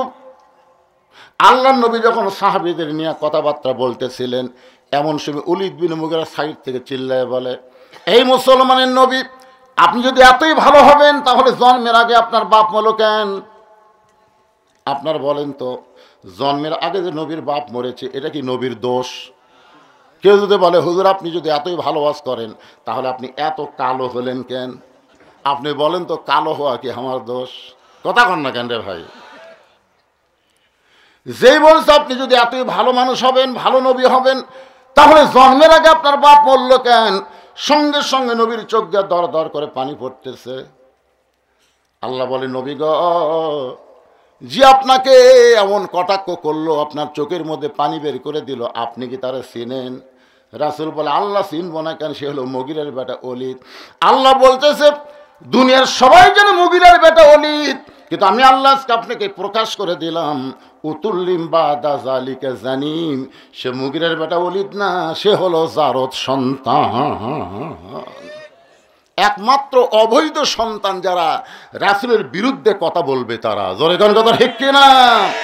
বৈধ মায়ের সন্তান আলেম ওলামার বিরুদ্ধে কথা বলতে পারে না। জোরে কোন কথা ঠিক কিনা?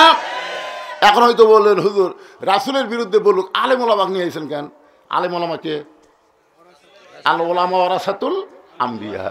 আমার এলাকার এক আওয়ামী লীগ বলতেছে, ভাই আসলে আল্লামা সাইদি হুজুর আল্লাহর ওলি। আমি বললাম এত বছর পরে বলতেছিস কেন? তখন বলতেছে হুজুর সাহস পাইনি হুজুর। তখন সাহস পাইনি, এখন বলতেছে। আমার এলাকার অনেক হিন্দু মাঝে মধ্যে আমার কাছে আসে, হুজুর আমরা আপনার দল কর্ম। আমি বললাম কে রে পাগলা, তুই হিন্দু মানুষ আমার দল করবি কেন?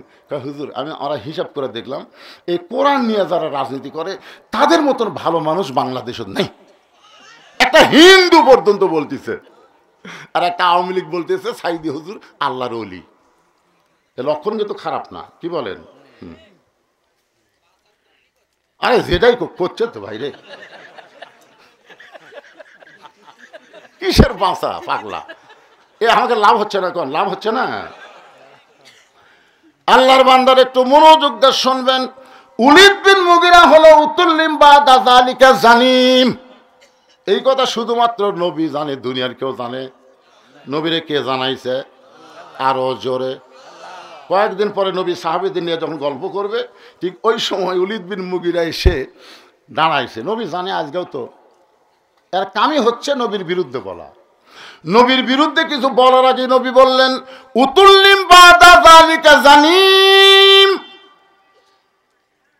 উলিদ বিন মুগিরা মারছে দৌড়, এক দৌড়ে গেল মায়ের কাছে। ধরে বলেন কার কাছে? সন্তান কেমন এটা কেউ না জানলেও কিন্তু তার মা জানে। যে সন্তান কোরআনের মাহফিলে বসে কিছুক্ষণ বসার পরে লাফদা ওঠে, আবার বাহিরে গিয়া ঘোরে, আবার কিছুক্ষণ বসে আবার ওঠে আবার ঘোরে।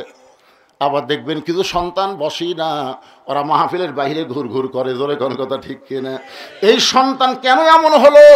যদি জানবার চান তার মায়ের কাছে যান, জোর করে ধরলে অবশ্যই বলবে এই সন্তান যখন পেটে ছিল আমি পেটত নিয়ে গোটা পাড়া ঘুরঘুর করছি, পেটের মধ্যেই ওর ঘূর্ণি ব্যারাম হচ্ছে, বাইরে আইসা কোনো জায়গায় ঠিক মতো থাকবার পারে না।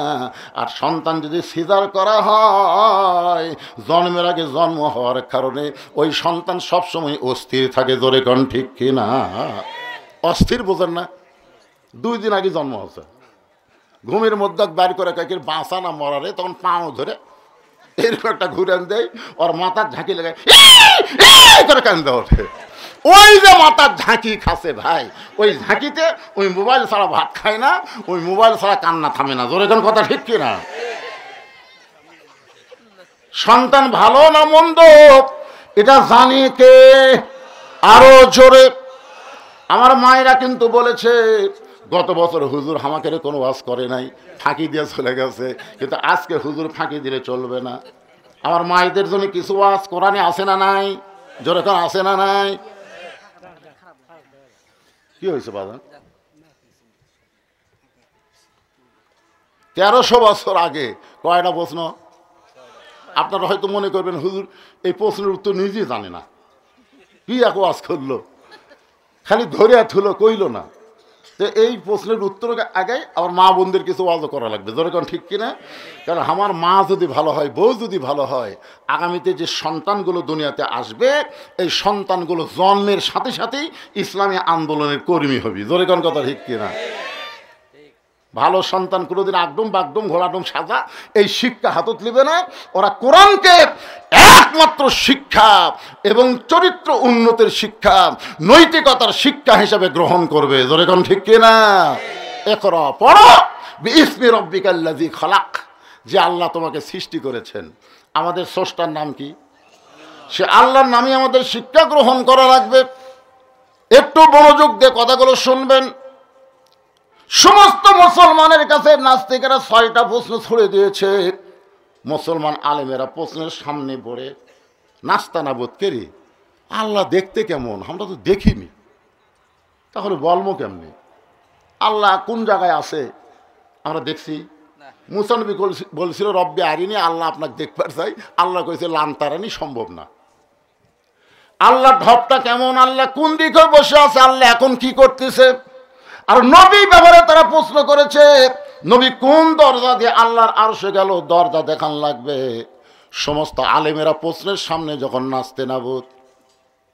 মুহররম মাসের 10 তারিখে বিশাল একটা কনফারেন্স, বিশাল একটা মিটিং করা হলো। সেই মিটিংয়ের মধ্যে খ্রিস্টানদের পাদ্রী এবং নাস্তিকদের ধ্বজাধারী ঘোষণা করে দিল, এই 6টা প্রশ্নের উত্তর যদি মুসলমান দিবার পারে তাহলে আমরা সব নাস্তিক মুসলমান হয়ে যাব, আর যদি দিবার না পারে তাহলে আমরা বলবো ইসলাম হলো একটা ভুয়া ধর্ম। আপনার বলেন তো ইসলাম কি ভুয়া? আল্লাহ কোরআনে বলেছেন, অমাইয়াবুতাগি গায়রাল ইসলাম দীনান ফালান ইউকবালা মিনহু। এই আয়াতের বাংলা অর্থ হলো, ইসলাম ছাড়া অন্য কোন জীবন ব্যবস্থাকে ধর্ম হিসাবে যদি গ্রহণ করে, লা ইউকবালা মিনহু, আল্লাহ বলেছেন সেইটা কখনোই কবুল করা হবে না। তাহলে আল্লাহর কাছে একমাত্র ধর্মের নাম কি? সবাই বলা লাগবে, এটা কি আমার বাপের কথা বললাম না আল্লাহর কোরআনের কথা বললাম? একমাত্র ধর্মের নাম কি? আরো জোরে জোরসে বলুন, ইন্নাদ দীনা ইনদাল্লাহিল ইসলাম। একেবারে বাহাসের দিনে একটা আলেমও যায়নি, যেগুলো অবান্তর প্রশ্নের উত্তর কেমনে দিবে।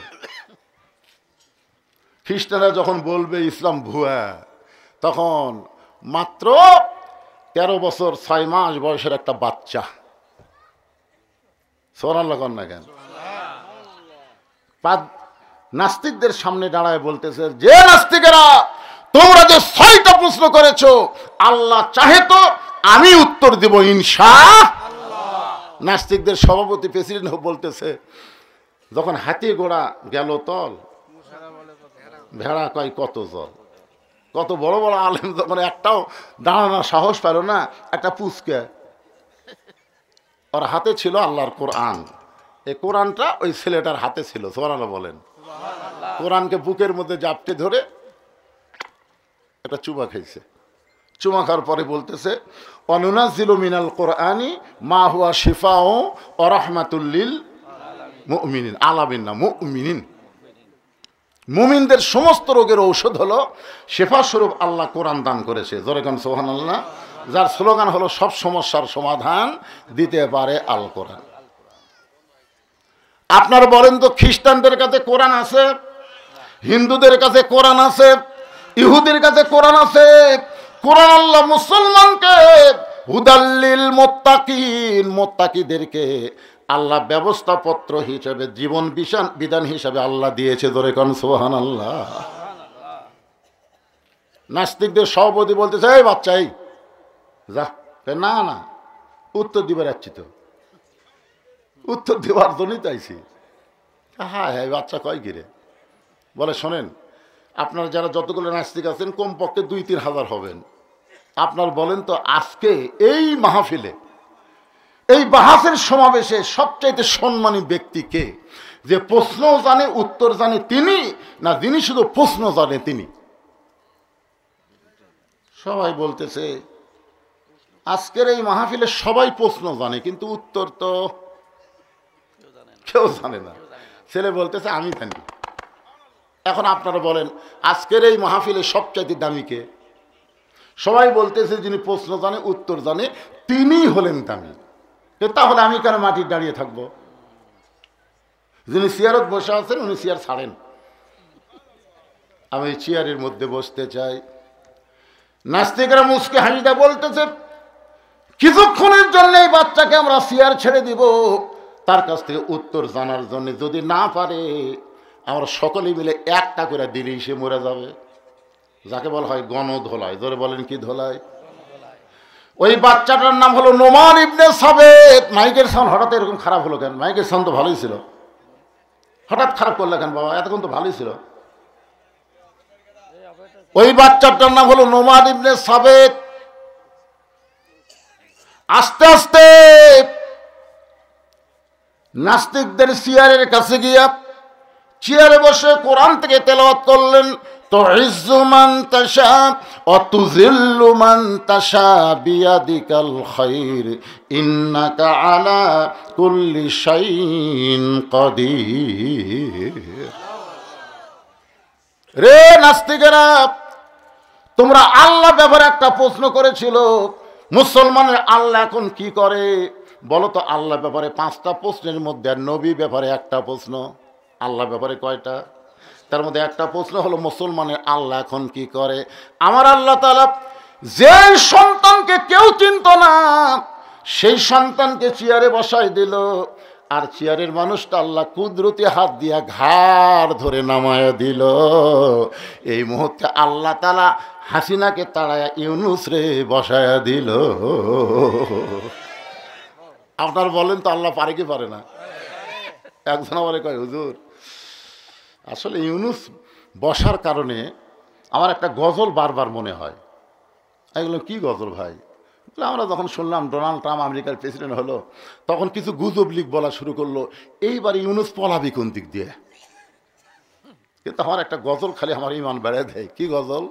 বলে, নবী ইউনুস নবীরে খাইল মাছেতে গিলিয়া, ফেরেশতা পাঠাইলেন আল্লাহ এসমে আজম দিয়ে। একটা মাছ পর্যন্ত ইউনুসকে হজম করতে পারে নাই। ইউনুস নবীর নাম হওয়ার কারণে ডক্টর ইউনুসকেও ভারত হজম করতে পারবে না, আমেরিকা হজম করতে পারবে না। উগলা বের করে দেওয়া লাগবে। জোরে কোন কথা ঠিক কি না?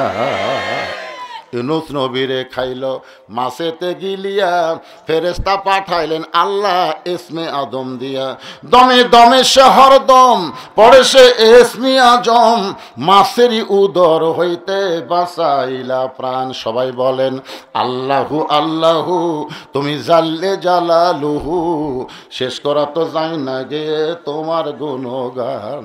আপনার গতকাল ফেসবুকে দেখছেন, গতকাল দেখেন নাই? বাংলাদেশের সব উপদেষ্টা নাকি পলাছে।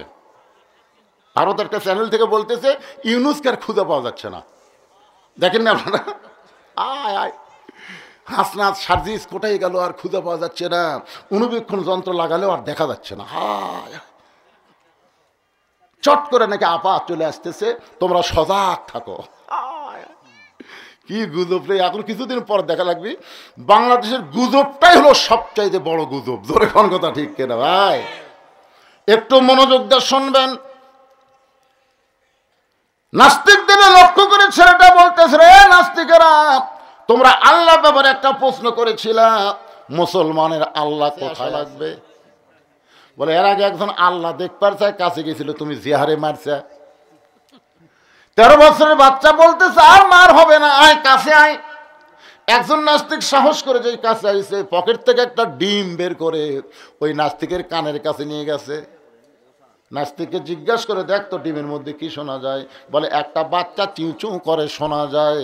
19 দিন পরে বাচ্চা হয়, 18 দিনের মাথায় এরকম ডিম নিয়ে যে ওই নাস্তিকের কানের মধ্যে ধরে বলতেছে, কি শোনা যায়? বলে, ডিমের মধ্যে বাচ্চা আছে। কয় নাই।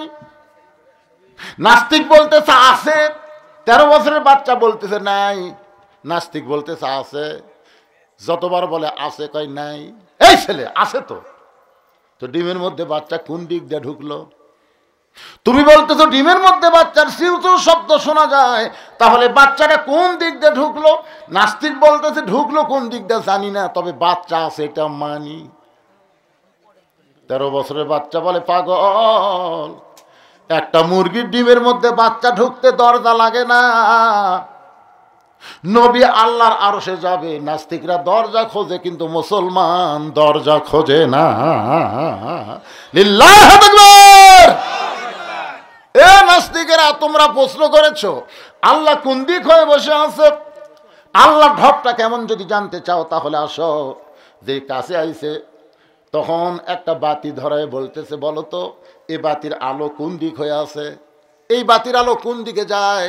বলে, বাতির আলো সর্বদিকে যায়। সঙ্গে সঙ্গে ছেলেটা কোরআন থেকে একটা আয়াত তেলাওয়াত করলেন, আল্লাহু নূরুস সামাওয়াতি ওয়াল আরদ। আল্লাহ হচ্ছেন আসমান জমিনের আলো। আল্লাহর ঢপটা কেমন? আল্লাহ হচ্ছেন আসমান জমিনের আলো। এক বাতি দিয়ে 2টা প্রশ্নের উত্তর হয়ে গেল। জোরে বলেন সুবহানাল্লাহ। এখন বাজান রে, হযরত আলী যেই মাত্র তক্তা দেখতে পাইছে, আপনার বলেন তরবারি যদি তক্তা দেখতে পায় তার অন্তরের কোনো ভয় থাকে? আল্লাহর নাম নিয়ে লাভ দিয়ে ওঠে, তক্তার উপরে দাঁড়াইয়া ওই 27 ইঞ্চি তরবারি বিসমিল্লাহ বলে যেই মাত্র ঘাড়ে ঠেকাইছে, সঙ্গে সঙ্গে দেহ একদিকে মাথা একদিকে পড়ে যায়। আল্লাহর নবী এসে বলতেছে, আলী,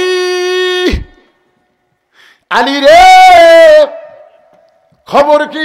আলী বলতেছি, ইয়া রাসূলুল্লাহ, আমি মারি নাই। হুজুর আল্লাহর শপথ করে বলতেছে আমি মারি নাই, খালি ঘাড় ঠেকাছি। রাসূল এভাবে আঙ্গুল তুলে বলেন, চুপ চুপ, খালি আমি শুনছি, এখন কেউ শোনে নাই, এ কথার কাউরে কোষ না। না হুজুর, কেন? এই চুপ, তুই মারিস নি, কথা কয় যাবি না। না হুজুর, আমি তো মারিনি, খালি বিসমিল্লাহ করে ঠেকাছি, ঠেকাতেই 2 টুকরা হয়ে গেল। আল্লাহ রাসূল বললেন, আজকে বলবো না, একদিন তোকে বলবো, যা। কামুজ দুর্গের দরজা হ্যাঁচকা টান মারছে, যে দরজা খুলতে 100 জন লোক লাগে, লাগাতেও 100 জন লোক লাগে, জোরে কোন সুবহানাল্লাহ। সেই দরজা হ্যাঁচকা টান মারছে, দরজা খুলে হাতের উপর আইছে। কাফেরা দেখে কে মানুষ নাকি রে, দরজা ঢাল বানাতে, ঢাল ঢাল দেখে সমস্ত কাফের যুদ্ধের ময়দান ছেড়ে দৌড়। সমস্ত কাফের যখন দৌড়াই, সাহাবীরা নবীর কাছে এসে বলে, ইয়া রাসূলুল্লাহ, আজকে আলীর কারণে আমরা যুদ্ধে জয়লাভ করলাম। আলী দেখতেছে সবাই যখন দৌড় মারছে, কি করবে, দরজা থেকে মারছে, 80 গজ দূরে গিয়ে পড়ছে। হুজুর, আলীর কারণে আজকে মুসলমানের বিজয় হলো। নবীর চোখ দিয়ে দর দর করে পানি পড়তেছে, কারণ কোনো মানুষের কারণে বিজয় হয় না, ছাত্র জনতার কারণে বাংলার বিজয় হয়নি, বিজয় দিয়েছে আমার আল্লাহ। ইজা জা আনাসরুল্লাহি ওয়াল ফাত وَرَأَيْتَ النَّاسَ يَدْخُلُونَ فِي دِينِ اللَّهِ أَفْوَاجًا فَسَبِّحْ بِحَمْدِ رَبِّكَ وَاسْتَغْفِرْ إِنَّهُ كَانَ تَوَّابًا। কেউ যদি বলে ছাত্র জনতার জীবন দেওয়ার কারণে বিজয় হয়েছে, এ বলা ভুল। কি মনে করতেছে? প্রত্যেকটা বিজয় আসে সাহায্যকার, জোরে বলেন।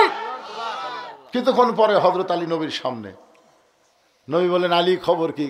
হুজুর এতক্ষণ খবর পাননি? কি খবর? এক টান মারছি হুজুর, দরজা খুলে হাতও তাচ্ছে, ভয় সব দৌড়। ওরা দৌড়ে গেলে দরজা কি করবো, হাতত লে মারছি, 80 গজ দূরে গিয়ে পড়ছে। রাসূল বলে, আলী সত্যি? বিশ্বাস যদি না হয় চলেন, চলেন দেখাচ্ছি। আল্লাহর নবী আলীর সাথে সাথে যায়, দরজা করে ওই যে দিকে যা। হযরত আলী দরজার কাছে যায়, শরীরের সমস্ত শক্তি দিয়ে দরজা উঠাবার চায়, কিন্তু নিজেই নড়ে, দরজা নড়ে না। আল্লাহ বলে, আলী রে খবর কি? হুজুর হ্যাঁচকা টান মারলাম, ঢাল হলো, ফেলে দিলাম, 80 গজ দূরে পড়লো, এখন আমি লড়ি, দরজা লড়ে না। আল্লাহ রাসূল কয়, আলী তোমাকে বলেছিলাম না, চুপ চুপ, তুমি মারোনি, এ কথা আমার কাছে বলছিল, আমি বলছি চুপ, এ কথা কাউরি কইও না। আজকে গুমুর ফাঁস হয়ে গেল। আলী, আল্লাহর রাস্তায় কেউ যখন বাতিলের বিরুদ্ধে লড়াই করে, সে তখন একলা থাকে না আলী, তার সঙ্গে আমার আল্লাহ থাকে। তুমি যখন আমরের সামনে লড়াই করেছো, তখন তুমি একলা ছিল না, তোমার সঙ্গে আল্লাহ ছিল। তরবারিকে আল্লাহ তক্তা বানিয়ে দিছে, আর ওই 27 ইঞ্চি তরবারি তোর ঘাড়ত লাগাতা, বাদ বাকি কাম আল্লাহ করছে। আজকে যখন তুমি দরজা হাঁসকা টান দিলে, তখন তুমি আল্লাহর জন্য যুদ্ধ করতেছিলে, এবং তোমার হাত একলা ছিল না, আল্লাহর পাওয়ার ছিল তোমার হাতে। দরজা যখন ফেলে দিয়েছ, তখন তোমার একলা হাত ছিল না, আল্লাহর শক্তি ছিল বলে 80 গজ দূরে গিয়ে পড়ছে। কিন্তু এখন আলী তুমি যে একলা হয়ে গেছো, তোমার সাথে তো আল্লাহ নাই। ভারত বলেন, আমেরিকা বলেন, আর যাই বলেন, মুসলমানের বিরুদ্ধে যখন লাগবে, মুসলমান একলা লড়বে না, মুসলমানের সাথে আমার আল্লাহ থাকবে। ধরে কোন ঠিক কিনা ভাইজান? মুসলমান কোনো পরোয়া করবে না, সামনে যাবে, পিছনে যাবে, যেখানে যাবে, সব জায়গায় তাদের সাথে কে থাকবে? অহুয়া মাকুম আইনামা কুনতুম। 4টা বিষয় নিয়ে কথা বলতেছিলাম। 1 নম্বর হলো নামাজ। 2 নম্বর কুরবানি, 3 নম্বর বেঁচে থাকা, 4 নম্বর মরে যাওয়া, সবই হচ্ছে আমার আল্লাহর জন্যে। জোরে বলেন কার জন্যে? আমরা নামাজ পড়বো কার জন্যে? কুরবানি করবো কার জন্যে? কুরবানি মানে গরু কুরবানি না। এই যে মসজিদের জন্য যেটা দিলেন এটা একটা কুরবানি। কেউ দিবার পারলো, কেউ পারলো না। অনেকের টাকা পয়সা আছে, পারলো না। এটাই হলো কুরবানি, ত্যাগ করা। দান করা মানে কি? ত্যাগ করে দিলাম। সারা জীবনে কামাই করে আমি কি করছি? আমার ভাই গেছে, ত্যাগ করে দিছি। মসজিদ, মাদ্রাসা, এতিমখানা, এবার সাইদে হুজুরের নামে একটা কনফারেন্স হল করলাম। এই ভিডিও বানেরা জানে কি সব ত্যাগ। ত্যাগ করেন, কুরবানি করেন, আল্লাহ তাআলা আপনার জন্য জান্নাত কুরবানি করে দিবে। যা, আমি তো জান্নাত দিয়ে দিলাম। এই জন্য রাসূল বলেছে কেউ আল্লাহর ঘরের জন্য দেয়, আল্লাহ তাকে দুনিয়াতে দেয় না, জান্নাতে একটা ঘর দিয়ে দেয়।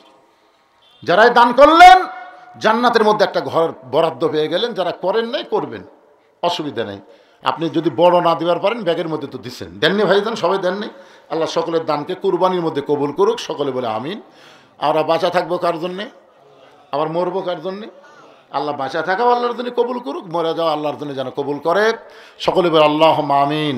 আস্তাগফিরুল্লাহ রাব্বি মিন কুল্লি জামবি ওয়া তুবু ইলাইহি লা হাওলা ওয়ালা কুওয়াতা ইল্লা বিল্লাহিল আলিয়্যিল আযীম। আল্লাহুম্মা সাল্লি আলা মুহাম্মাদ, আল্লাহুম্মা বারিক আলা মুহাম্মাদ। মোনাজাতের পরে আমার লেখা একটা বই আছে, আর মাদ্রাসার জন্য, এতিমদের জন্য একটা বই লিখছি আমি, মাত্র 50 টাকা হাদিয়া। এটা বইয়ের দাম না। এই 50 টাকা আমার এতিমদেরকে দান করার সব পাবেন, বিনিময়ে একটা বই পাবেন। আর 50 টাকার বিনিময়ে একটা বই পাবেন, মাদ্রাসায় 50 টাকা দান করার সব হবে। যারা নেবেন মোনাজাতের পরে হবে ইনশাল্লাহ। এমনি তো দান করছি ওরা, তারপরও ব্যাগের মধ্যে আবার 11,900 টাকা আমার মায়েরা দান করছে। মায়েদের এই বিশাল দানকে আল্লাহ কবুল করুক। সকলে বলে আমিন। মায়েরা মসজিদে আসে না, তারপর 50,000 টাকা মা দিছে সর্বপ্রথম। টপি নাকি টপি। আর এক মা মসজিদের ইমামদের জায়গা বাসা করার জন্য জায়গাই দিয়ে দিছে। জোরে কর না সুবহানাল্লাহ। এই জায়গা কি বাসার ধারো? কথা কর না কেন? কোন ধারো? তো রাস্তার ধারো জায়গার দাম কম না বেশি? এই কুরবানি মরদ মানুষ করবার পারেনি, করেছে একজন নারী। সর্বপ্রথম কুরবানি করেছে মা খাদিজাতুল কুবরা। আমি মার জন্য দোয়া করব, আল্লাহ যেন মা খাদিজার সঙ্গে তাকে জান্নাত দেয়। জোরে কোন আমিন। ভাইজান মোনাজাত করে দিল। আল্লাহুম্মা আমিন। আল্লাহুম্মা আনতাস সালাম ওয়া মিনকাস সালাম তাবারাকতা ইয়া যাল জালালি ওয়াল ইকরাম। আয় আল্লাহ তাআলা, কঠিন শীতের ভিতরে আরামের বাড়ি ঘরকে বাদ দিয়া ল্যাপ্ত শোকের মহব্বত কলিজা থেকে বের করে এই জান্নাতের বাগানে বসে বসে কোরআন হাদিস আলোচনা শোনার শেষ আমি গুনাহগারের সঙ্গে রহমতের দরজায় ফকির হয়ে দোকানা হাত তুলেছি। আল্লাহ মেহেরবানি করে আজকের মাহফিল আমাদের সকলের হিদায়াতের জন্যে, নাজাতের জন্যে, জান্নাতের জন্যে কবুল করে নাও। এই মাহফিলের শুরু থেকে শেষ পর্যন্ত যত আলোচনা হয়েছে আল্লাহ, এর মধ্যে যদি ত্রুটি হয়, ভুল হয়, মাফ করে দাও। এর যা হাদিয়া মঞ্জুর করেন সোনার মদিনায় নবী পাকের রওজা মুবারকে আল্লাহ কবুল করে নাও। তামাম আম্বিয়াই কেরাম, আসহাবে কেরাম, তাবিনী কেরাম, তাবিনী কেরাম, তামাম পৃথিবীর মাটির নিচে যত মুমিন মুমিনা শুয়ে আছে আল্লাহ, সকলের আরওয়াহ পরে হাদিয়া কবুল করো। আল্লাহ তোমার ঘর মসজিদকে সুন্দর করতে গিয়া হাজার হাজার টাকা দান করেছে আল্লাহ। তোমার ঘর মসজিদকে ভালোবেসে আজকে নগদে, বাকিতে, এমনকি গামছা রুমালের মধ্যেও যারা দান করলো আল্লাহ, সব দানগুলোকে জান্নাতের বিনিময় হিসাবে কবুল করে নাও। আল্লাহ আমার মা বোনেরা মসজিদে নামাজ পড়তে পারবে না, তারপরে মসজিদকে বিশ্বাস করে ভালোবেসে দান করলো। আমার মায়েদের দানকে কবুল করে মা খাদিজার সঙ্গে তাদের জান্নাত দিও। আমরা যারা হাত তুলেছি আমাদের মধ্যে জনম দখনি মা যাদের কবরে চলে গেছে আল্লাহ, মসজিদের যিনি সভাপতি ছিলেন তিনিও দুনিয়া থেকে বিদায় হয়ে গেছে আল্লাহ গো, আমাদের আপনজন যাদের কবরে গেছে কবরগুলোকে জান্নাতের টুকরা বানিয়ে দাও। আয় আল্লাহ তাআলা আমাদের দাদা দাদি, নানা নানি, আত্মীয় স্বজন, শ্বশুর শাশুড়ি যাদের কবরে গেছে কবরবাসীদের মাফ করে দাও। এই গোবর্ধনপুর গ্রামকে আল্লাহ তুমি কবুল করে নাও, মসজিদকে কবুল করে নাও। এই গ্রামের সমস্ত যুবকদেরকে 5 ওয়াক্ত নামাজ মসজিদে জামাতের সঙ্গে আদায় করার তৌফিক দাও। আল্লাহ আমার মা বোনদেরকে আবেদা সালেহা পদ্মানিজি কবুল করে মা ফাতেমার চরিত্র দিও। আমি অসুস্থ, আমার মতো যারা অসুস্থ হাত তুলেছে আল্লাহ সবাইকে সুস্থতার নিয়ামত দান করো। এই মসজিদ কমিটির সভাপতি, মসজিদ কমিটির সহসভাপতি, মসজিদ কমিটির সেক্রেটারি, সহ সেক্রেটারি, কেশিয়ার সদস্য, ইমাম মুয়াজ্জিন, খতিব, মুসল্লি, আল্লাহ সকলকে জান্নাতি কবুল করো। আজকের মাহফিলের সম্মানিত সভাপতিকে আল্লাহ তুমি কবুল করো। প্রধান অতিথি, বিশেষ অতিথিবৃন্দ যারা সুধীজন, আল্লাহ সকলকেই তুমি কবুল করো। আমার সামনে বসে আমিন আমিন হাত তুলে যারা করতেছে আল্লাহ তাদের সকলকে তুমি মাফ করে দাও। কত মানুষের জানাজার নামাজ আমরা পড়েছি, এই দুই হাত দিয়ে কত কবরে আমরা মাটি দিয়েছি। একদিন আমরা সবাই মরে যাব। যেদিন আমাদের মৃত্যু হবে দিনটা যেন জুমার দিন হয়, মাসটা যেন রমজান মাস হয়। ইমানের সাথে ইজ্জতের সাথে দুনিয়া থেকে বিদায় নেওয়ার কালে আমাদের জবানে জারি করে দিও লা ইলাহা ইল্লাল্লাহু মুহাম্মাদুর রাসূলুল্লাহ সাল্লাল্লাহু আলাইহি ওয়াসাল্লাম। যারা বই নেবেন টেজে আসলে বই পাবেন, 50 টাকার বিনিময়ে সুন্নাতের বাগান বই নিয়ে যাবেন।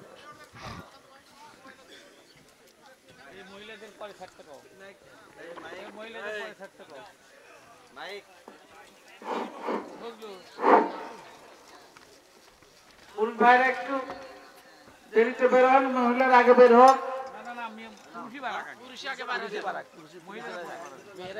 আচ্ছা তাহলে পুরুষেরা বের হয়ে রাস্তায় একটু দাঁড়াবেন। আপনাদের যারা মা বোনকে সাথে করে নিয়ে আসছেন তাদেরকে দিয়ে বাসায় ফিরবেন।